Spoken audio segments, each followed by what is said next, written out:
gentlemen, welcome to the Scouser and the Scot. And tonight we are going to be interviewing the man, the Mr. Rock and Roll, Mr. Pete K. Malley. So if you're in the rock business and you do not know who Pete K. Malley is, then you're about to find out. So let's start with the spotlight. Let's get the questions rolling. Let's find out. Tell me, P, tell me about the myth, the man, the legend of P.K. Malley.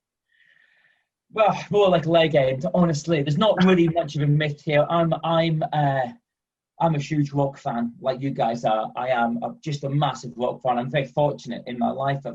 I've got to compare those festivals, and I've got to do some radio DJ work, and I'm working with bands, and I write books, and I'm stand-up comedy. I'm stand-up comic. So I get to kind of do what I love. So really, I've just landed on my feet massively. Let's get this straight here. I'm one of the luckiest dudes ever. And I just get to do what I love when I love it, which involves music. That's it, really. I'm an Arsenal fan, so I'm not that lucky. But everything else is just pure, utterly luck. So, Pete, I mean, we know you obviously because of the music side of things. So have you always been interested in music, and have you always been involved in the music scene? Yeah, no, I've always been interested in music. I've always loved gigs. Even I remember when I was in my 20s or younger than that, I used to get told off. Just like, you can't, dude, you're an adult. You can't be spending all your money on gigs. And I've lived in London most of my life.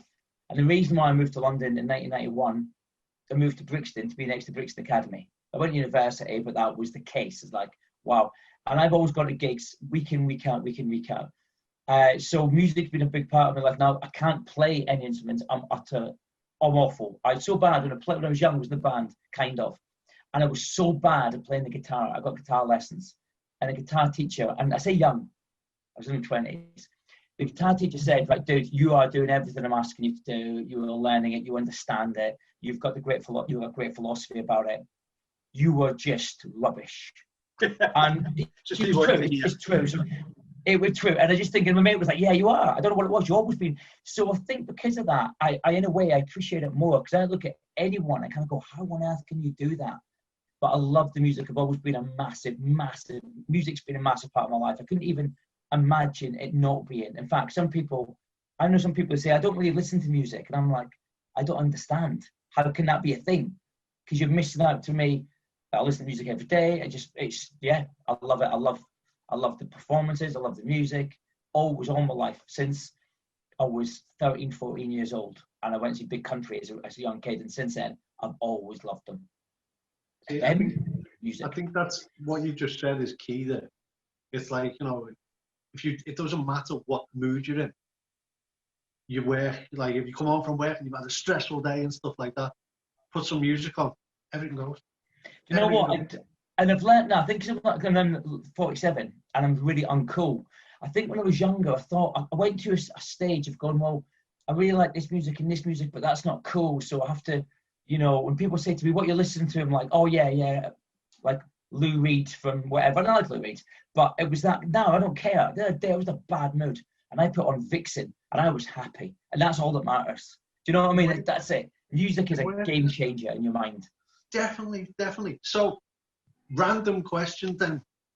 Obviously, you're a stand-up comedian by nature, by heart, and you do things. How the hell did you get into comparing at music festivals and gigs? Again, I said it before, I landed on my feet, and this is massively landed on my feet. I've done a few tours, and I did a tour all about teaching, and I did a tour about music, and it was called For Those About to Laugh, and it was defending the music that I love. And I got to a stage, I'm like, I'm going to defend this. So the whole kind of concept was set around, I remember being at school, 15, 16, asking out girls, them saying, no, we're not going out with you because you've got long hair and you're a metaler. And these same girls, these same women now, I've got daughters who are 14, 15 and shopping in Primark and wearing Motorhead and Guns N' Roses t-shirts. Yeah. And I'm like, dude, we earned that. Do you know what I mean?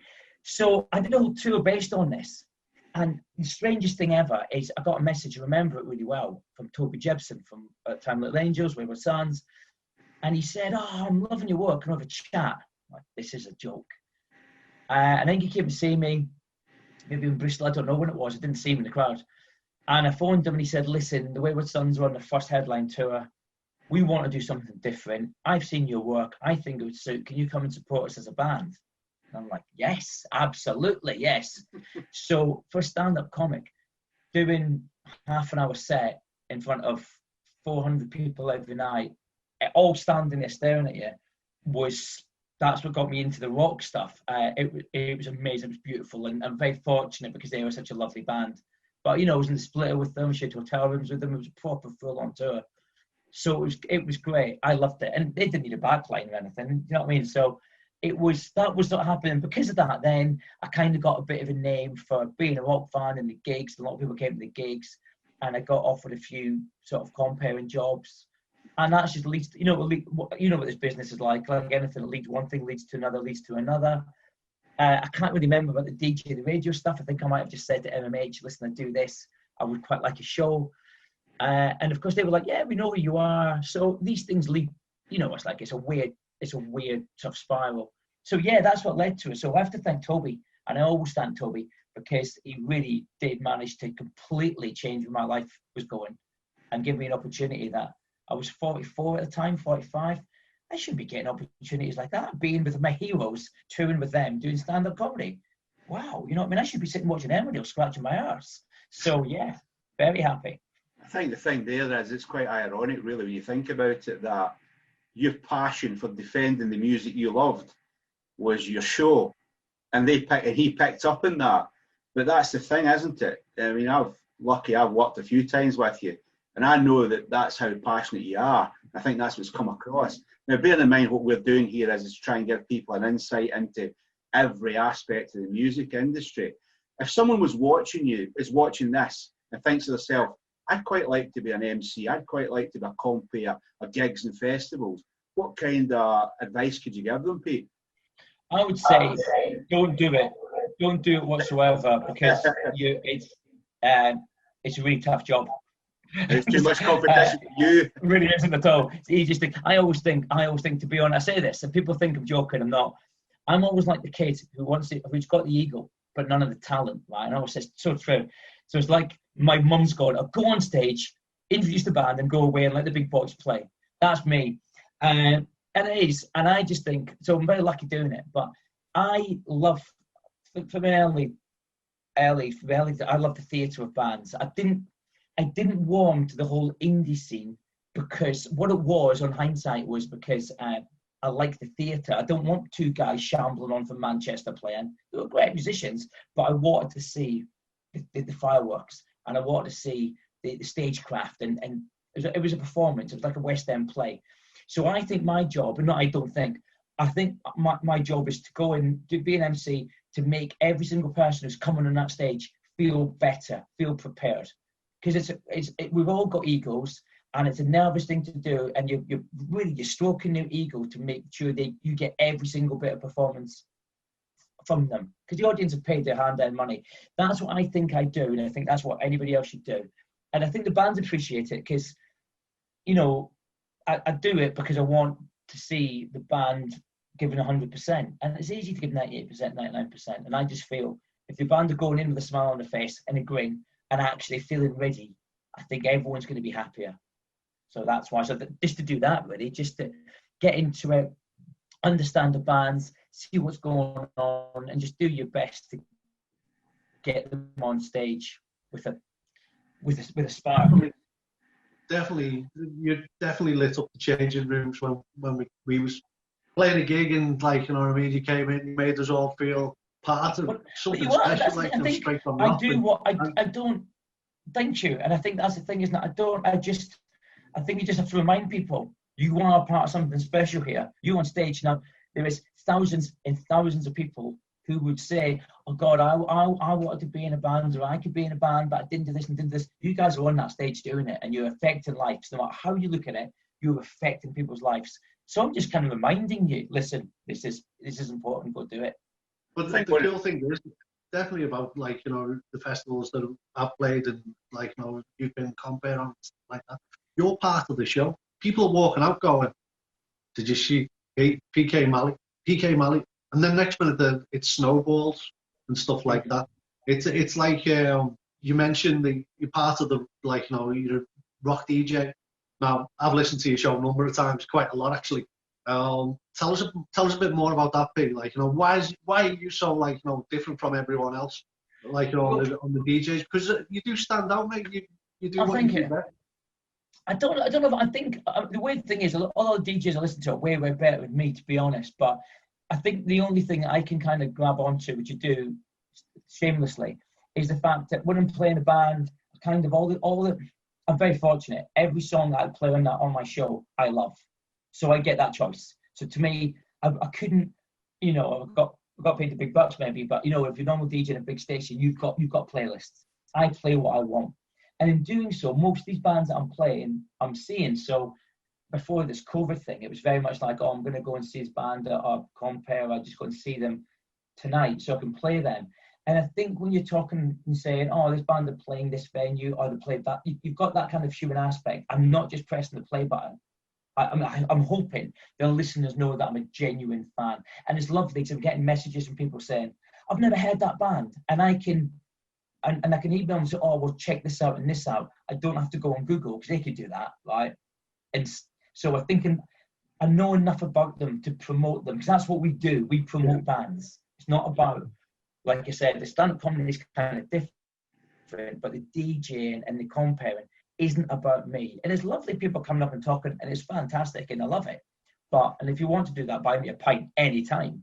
But it's about, the station is about, I would like to think it's about the bands, you know, so that's why. I think obviously one of the beauties of what you've done is you've worked with a lot of bands over the last few years. So what I'd like you to try and do now is think back to the good practices you've seen, the bad practices, the kind of gig etiquette. Is there any advice you could give to new bands, young bands that's maybe not reached that stage yet, about what they should and shouldn't do in order to be able to get the best out of themselves and for other people to appreciate them? How long have you got? Yeah, absolutely. And I suppose it's, you know, to some people it's common sense, some people it's not. I would say, I'm going to give you an example of a band, called the Wild Festival last year, right? And this is, and I'll never forget this. So this band came along, they're from America, and the stage manager said to me, watch this band, they're going to be trouble, because they were in the audience and they look like rock stars. And I thought, here we go, I have bottles of this, and here we go. When they went to put the gear in, they did it properly. But the audience didn't see that because they were rock stars. Then they came on stage and they played, and they had a 40-minute set. They finished on 38 minutes, but it looked like to the audience they were having a massive party and they didn't care. They left on time. And then they turned around, got good night everyone, big cheer. To me, to the stage manager, to the lighting guys, to everyone else, you know, quietly, doesn't in front of everyone, thanks very much, I appreciate it. Got their gear off, packed away, unbelievably professional. And then they went back to the audience to sell their merch, and they did it really well. And they were like, yeah, we're party animals, we don't care. And I thought they sold the most merch, they sold the most record sales, and people wanted them back the next year. Now, they've got everything just right. My kind of advice, I think, is, I'm sure you guys agree, is if you've got a time slot, you do it in that time slot. Cut it off by a minute or 2 minutes by all means. To me, there's nothing worse than unprofessional, and this is music and comedy in any performance. And if people will say, hey, have we got time for one more song? Because what you're doing is then you're putting the emphasis on the people in charge or whatever, and they say no, and they look like the bad guys. And it's just, I just think, have your set, have it tight, you know what you're doing. If you finish a wee bit early, that's so. And always, and this is the obvious one, is I did a gig last year, and again, this band were a little bit crap, let's be honest. And the singer, the band were nice, but they're rubbish. And the singer was away. He was doing a sound check, and he came in with loads of women, girls. And he came up to me, and I was just comparing them on. And he said, "Oh mate, where's the sound guy? Are you the sound guy?" And I said, "No, I don't. The sound guy's over there. You need to speak to him." And he went, "Well, I don't know who the sound guy is." And I thought, dude, just hear what you've just said to me. You don't know who the sound guy is, and you're playing on that stage. It's the most important person in the room. So I think if you're the band and you know the sound guys, the light guys, the stage manager, everyone in charge are of equal importance, way more important than the band, because they're doing it. That's a sign that's you're going to do well. And obviously, you just give the audience what they want, but do it with a bit of pride. You know, don't be a dick about it. Just you do on stage, but when you get off stage, you're going to sell merch. And these days, that's the point, because you're not going to make any money on stage.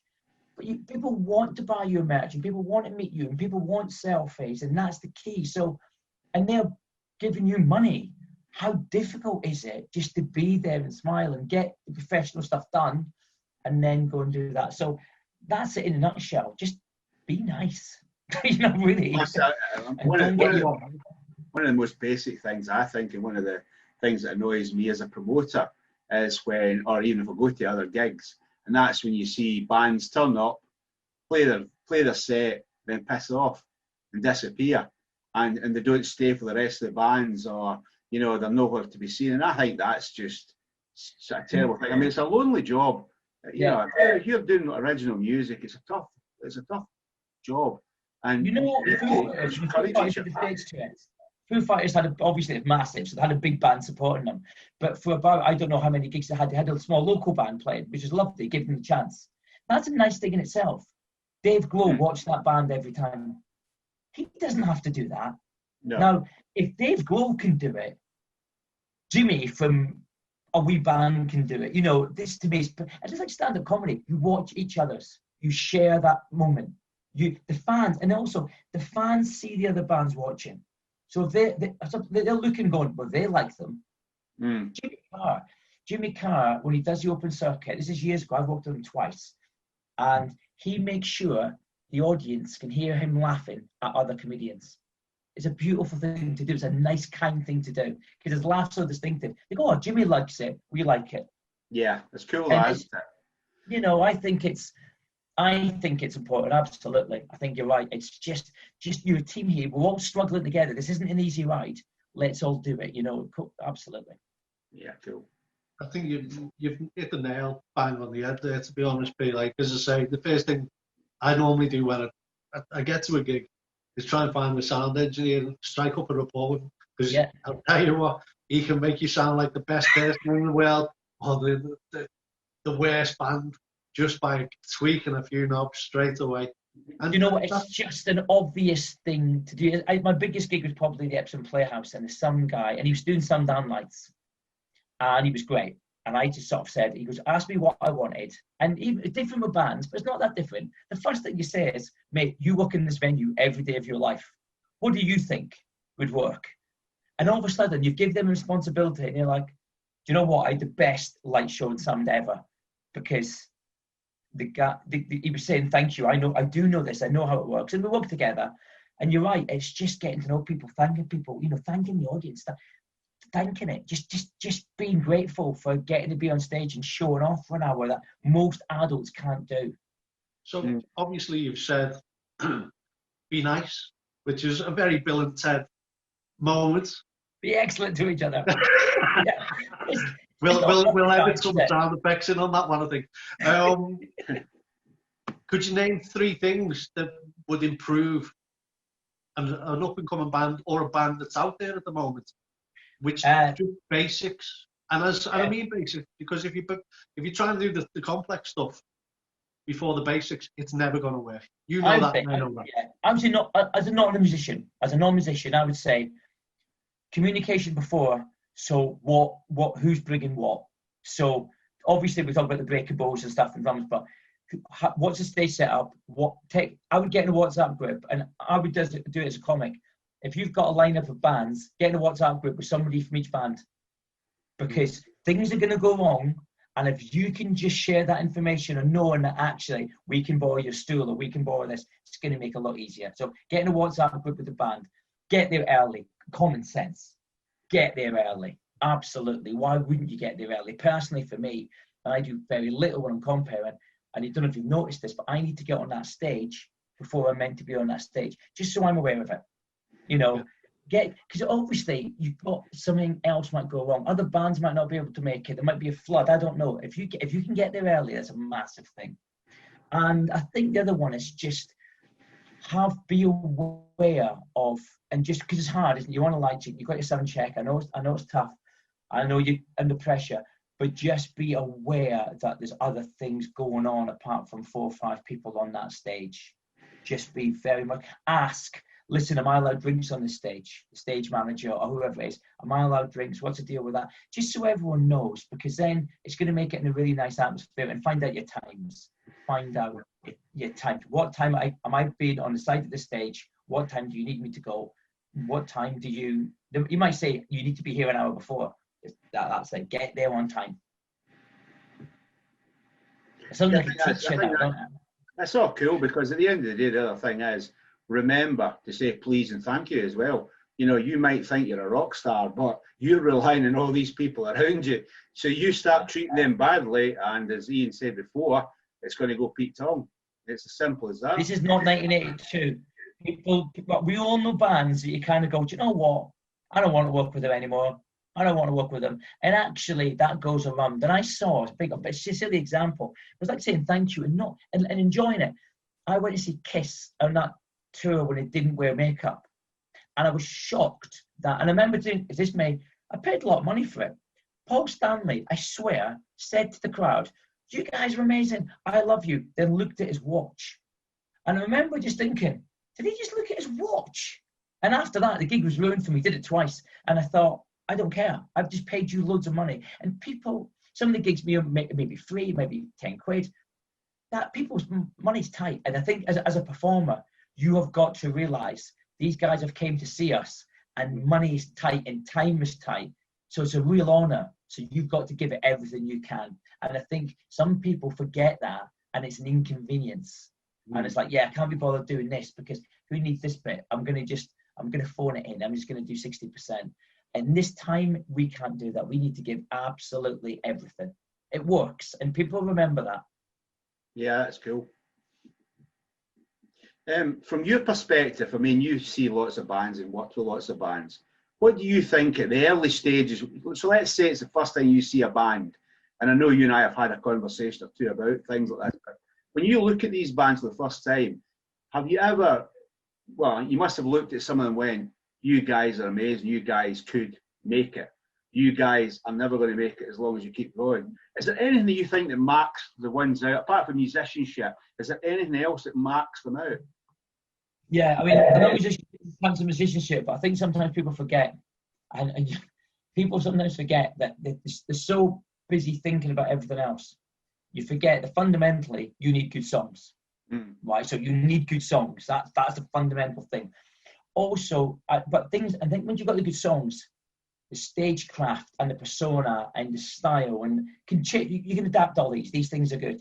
But to me, it's just the look at, I've seen some bands which have messed up on stage, have made mistake after mistake after mistake after mistake, but you still think, do you know what, that's okay, because they've got the songs, they've got the heart, they've got the aura, they're present, they're enjoying it, they're feeding off the crowd. They mean it. They mean what they say. I think if you're talking about whatever you're talking about, if you talk about anti-racism or whatever you're singing about, you've got to mean it. Do you know what I mean? I've seen bands talking about sex, drugs, and rock and roll, and I'm looking at them going, mate, you haven't even had sex ever. Do you know what I mean? It's just quite obvious. You live with your mum, you're 27.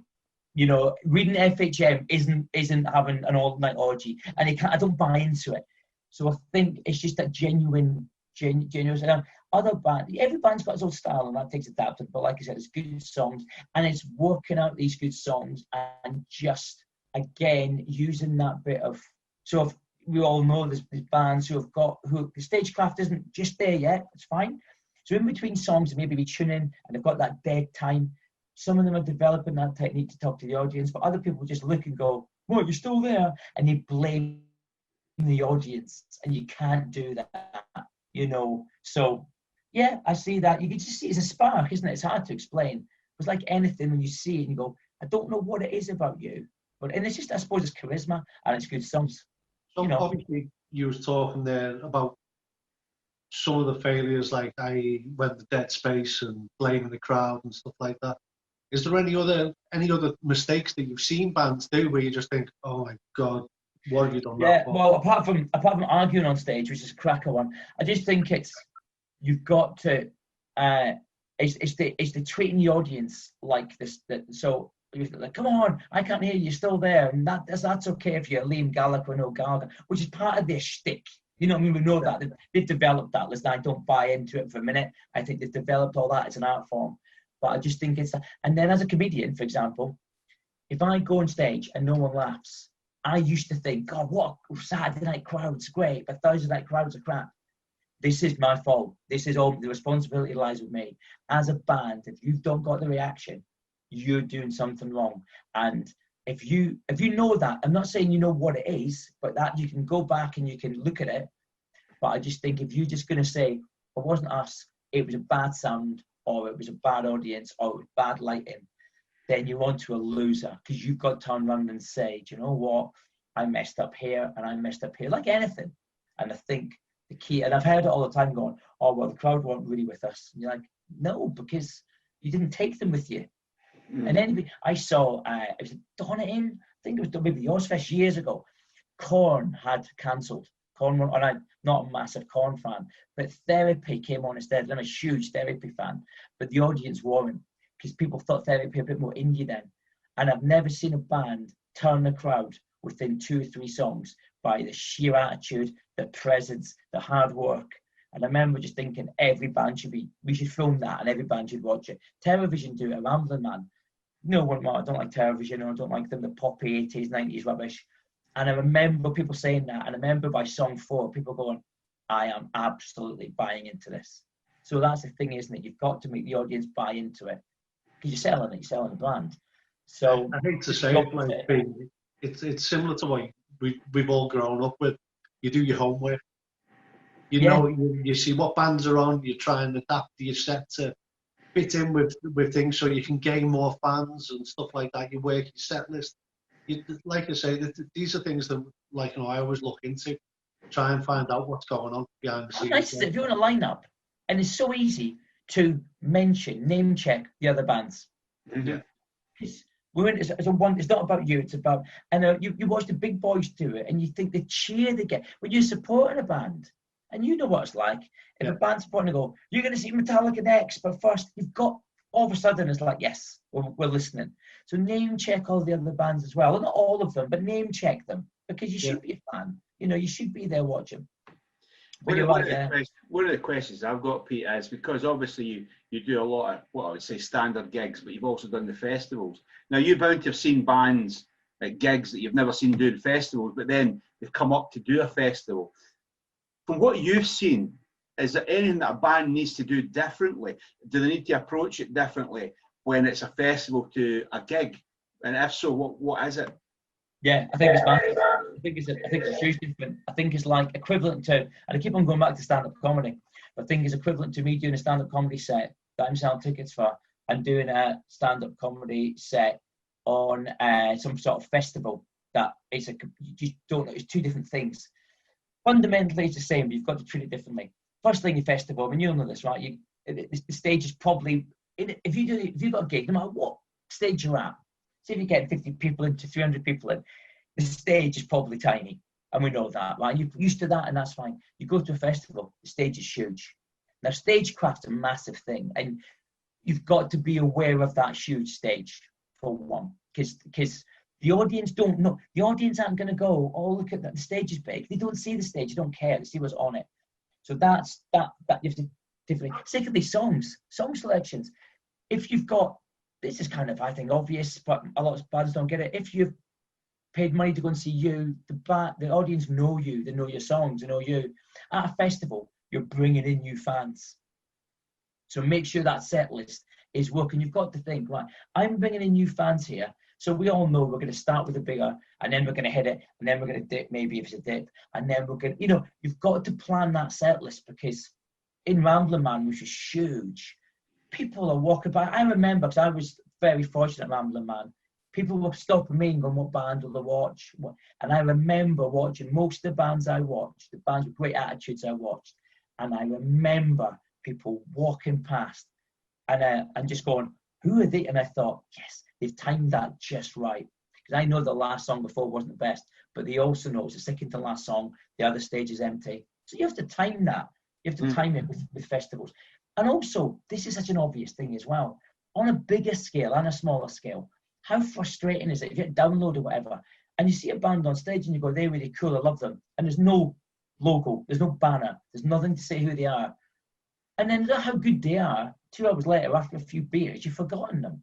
Make sure you have, again, it could be small, it could be big. I'm not saying have a massive, huge, all in lights thing, but just have a, these fold-up things cost, I don't know how much it costs, 68 quid, right? Get one. Get your logo there. Get that brand sold so people recognize it. You know what I mean? I think that's hugely important. I really do. And I think, let's be honest. I think I'm a massive Maiden fan. I love the music. I've been a Maiden fan all my life. But really, would I have been a Maiden fan when I was younger if it didn't have Eddie in the logo? Probably not. Probably not. I probably would have bypassed it, So I think I think festivals, you have to put all these things into consideration. When you're selling your merch, you might not have control, but you might ask. You know what I mean? Also, when you finish watching it, Ramblin' Man was a massive one. There's one, I've got a real beaver bonnet about this, so excuse me. We got all the bands, and I got VIP tickets. We're doing tickets, but we're all in a VIP area. Now, the VIP area could be seen by the fans, so they couldn't get into it, but they could see you and you could see them. And my question is, why on earth would I want to stand in a VIP area away from the fans? I'm a fan, right? And you saw people wanting to get to the bands just to say hi, say well done, maybe buy an album, I'll say, oh my God, thank you, that was awesome. And they couldn't because they were standing on the wrong side of the road. And I just think, why do that? Why not? Oh, because you might want to get a bit of peace and quiet, absolutely, but be a fan. And there's people with a massively bad reputation that I spent, I'm going to name check him, hopefully mine take it out if you want. Nathan James has got a horrendously bad rep, as we know. He stood over my arm over me, watching Foreigner, saying, one day I'm going to be that good. He's amazing. Oh my God, he's amazing. Look at him. And I just thought, do you know what? You're a fan. You're an absolute fan. And everyone around him, and to him, he was a fan. It wasn't, and I just think that was brilliant. So festivals are really, really different. The sound's different as well. You're going to be playing, the sound's very different. Yeah. And you've got to trust again in your light and the sound guys, because it's a festival, especially if you're on first. You've just got to be aware and look out for, and this is hard, I couldn't do it in a band. Look out for signals, because it's so big. If something's going wrong, you might not know. You need to just keep an eye out on signals. Look at the stage manager. Keep on getting every song, just glance at the stage manager, seeing that countdown, anything like that. That's all good stuff, mate. Yeah, it's really cool. So, finally, you are also a published author, of which, if you see my Scout friend, has one of your books. I was supposed to get the other one, but I couldn't find it. But, I mean, you're an author. Now, Ian and I have both loved The Call. Thank you. Fantastic. Mainly because we get name checked in it quite a few times. That's, as you were saying before, it's all about the egos. But it's a great book. Is there any plans to write any more music-based books? Yeah, I've actually, it's a weird one actually now. So this is quite a long story. What happened was, I did a gig, and somebody who was about the same age as me said, how was the gig? And I said, yeah, it was really good. There was like 85 people there. It was really cool. And they went, do you know what, man, you're going to make it one day. And I thought, okay. And then the same person had a t-shirt I was wearing. He said, what was that band? And I said, they're really cool. And I talked about them. And I said, I went to see them last week. They were amazing. How many people were there? And I said, I don't know, about 60, 70. They were brilliant. And he said, you know what, it's a shame, because the music you like, one day that they'll make it. And it got me thinking. I thought, well, actually, hold on. That band have just made 60 people forget about the divorce or what's going on at the house and whatever. They've forgotten about life and they've just had a great time. I had 80-odd people laughing away, just having a great time. What is making it? And then they always say things like, one day you're going to be in the X Factor or Britain's Got Talent. And then it dawned on me that most people, the experience of music is Britain's Got Talent and the X Factor. And actually, and you know this, if you go, most people who don't really get into the music scene, you say, I'm going to go and see this gig, there's a band playing, it's £6 a ticket, they're going to go and they're going to be absolutely shocked about the standard they are. They're going to go, oh my God, expect it to be crap. And you go, no, it's really good. So anyway, so with that, I've been having conversations with a lot of kids. And I said, what do you want to do when you're older? And I wanted to be in a band when I was older, because why wouldn't you want to be in a band when I was older? And they say, oh, you're going to be in a band? And they say, no, I'm not going to be in a band, but maybe you want to be a YouTuber. And you go, why do you want to be a YouTuber? And they say, because they get loads of followers. Why do you want loads of followers? So I can be really rich. Why do you want to be really rich? But they say, we don't want to be in a band because you don't get money from it anymore. It's no money. And it got me thinking about why you want people to be in a band. So really, to cut a long story short, I'm not that short because I've been rambling. I've got a book called Inspire, and I'm writing it now. And it's all about getting people to go and pick up their bass guitar or pick up the guitar and go and do it. And the reason why I'm wanting them to do it, or they should be wanting to do it, isn't because they're going to make millions and have 10 billion followers. It's because I think, one, it's creative, and creative is brilliant. And two, they're going in the footsteps of those before. So it's who inspired them. And imagine just carrying that mantle. So this book I'm writing, it's all about ways to motivate yourself, ways to be creative, why you should go and do that. And I'm interviewing loads of people. So Ricky Warwick, I had a chat with, Nathan James, funnily enough, meeting on Tuesday. And there's loads of people who I'm asking them who inspired them, and I'm asking them where they want to be and techniques. So I'm wanting people to read this book, go, do you know what? And it's much the same, actually, John, you know this, with writing. I did this idea with the Rocket Dolls book, and I said, well, it's such an inspiring album. I wrote a short story, and I just put this thing out saying, has anybody else got any short stories or poems or whatever based on this book? And you and 7 other people did it, and every single person said, that's inspired me to write more. And I think life is a bit crap. It can be crap. It can be busy. It can be hectic. It can be quite dull. And I think creating stuff, music or writing or drawing, actually makes such a good difference to mental health, just to everything, makes it a better place. So I am going to hopefully write a book, finish it December, January. And if people just go and draw a picture or go and pick up a bass, it's worked. Nice. You regret that question now. And no, it isn't, because to be fair, that's the reason why my Scouts friend and I are doing this. It's because we realise that too many of these kids you're talking about don't actually know anything about the music industry. They don't know what it's about. They don't see it in the way we did when we were young and growing up. And that's what it was. And you're quite right. Inspiration is a great thing, because that idea that you had with the Rocket Dolls, the book for the Rocket Dolls, and I wrote the short story that you referred to. Now I'm 80,000 words into my first ever, what I hope will be my first ever book. I'm loving it, because it's something different to what I do for work. Yeah. So, and that's what we need more of, and that's what this is all about as well. People too. I know, just go and play in a band, and I wish I did more when I was. But the reasons doing it surely must. I understand everyone can't do that. I get that. But people just give excuses out, don't they? And how many people do we know, or how many kids would rather sit there and play Call of Duty? I remember at one point, maybe 10 years ago, that kids used to play, what was it, Guitar Hero. And I'm like, dude, you've taken something, the coolest thing in the world, and you've made it uncool. Why don't you pick up a guitar and play? Oh, it's too difficult. Or what's the point?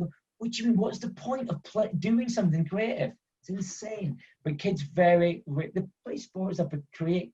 And now we're just going with COVID and stuff. One of my favorite subjects are going to go. I don't understand.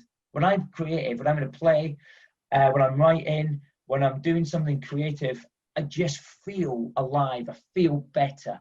And surely that must be the same as anyone. Yeah, well, you must be like that, Ian, because you're in a band, you're in King Voodoo, you create new music, you perform it. You must have that. Yeah, it's to be honest, it's like, the first thing, I've been playing guitar for years, and it's just one of those things where you just think there's nothing better than, like, I'll say it, I'm not ashamed of it. I like some of the best music I've wrote is while I've been sat on the track playing with my acoustic guitar, and I've just gone, oh my god, that's it. Couldn't try and write that, like, you know what I mean? And it's so, it gives you such a buzz. It's one of the best things. So you're on stage and you're playing, right? And you come up with a song or whatever you've done, and it's developed and it's finished. But that came from you sitting on the Kazi. The ideas came from you. It's come from nobody else. Yeah. It came from your creative mind. Some people, and I've got that with stuff as well, and I know you've got John as well. But the sad thing, some people haven't got that. That's quite sad. And they've never experienced it. One of the funny things what you actually said before, which like as most people know about me, like one of my idols is Zach Wild. And when he was talking about Guitar Hero, it was like I've got a picture of him standing behind kids playing and they're playing Guitar Hero, and they haven't got a clue who this guy is behind. And I'm thinking, guys, just turn around, look around. The bigger picture's behind you, like, you know what I mean. So it's phenomenal. Like, but well, I think we can tie it up here, and I'd like to say, P, you have been an absolute legend as ever. Not only a good friend to both the Scouser and the Scot. What I will do and what I will say is down below we'll be putting our links to PK Malley, where you can buy his books and stuff like that. P, is there any links that you want to shout out now while you're live on air? No, just the links. The Amazon links are great, you know, because it's always quite nice to make 17p per book. But you know, I'm Scottish. 17p is a lot of money. So you know, no, that's just great. I mean, www.pkmalley.co.uk is my website, and I suppose Facebook's best thing because you see my ugly mush on it every day. Okay, so I've got an ego and I need to all to know I'm around. Okay, well, thanks, Pete. We've been the Scouser and the Scot, and until next time, remember, hit that cowbell and subscribe.